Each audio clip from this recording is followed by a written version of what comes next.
Welcome back to our channel. In today's video, we'll guide you on how to disable documents auto-download when connected on Wi-Fi on WhatsApp. By following these simple steps, you can have better control over your media downloads. Let's get started. Step 1. Open WhatsApp on your Android device. Step 2. Look for the three-dot menu located at the top right corner of the screen. Step 3. Tap on Settings from the options that appear. Step 4. Once inside the settings, select Storage and Data. Step 5. Scroll down and find the Media Auto-Download option. Step 6. Tap on when connected on Wi-Fi from the available choices. Step 7. Now it's time to disable Documents Auto-Download. Just unmark the option for Documents.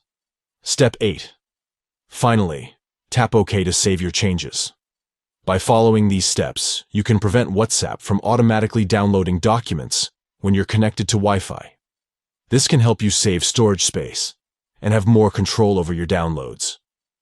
If you found this guide helpful, make sure to hit the like button and subscribe to our channel for more useful tutorials and tips. Thanks for watching, and happy chatting on WhatsApp.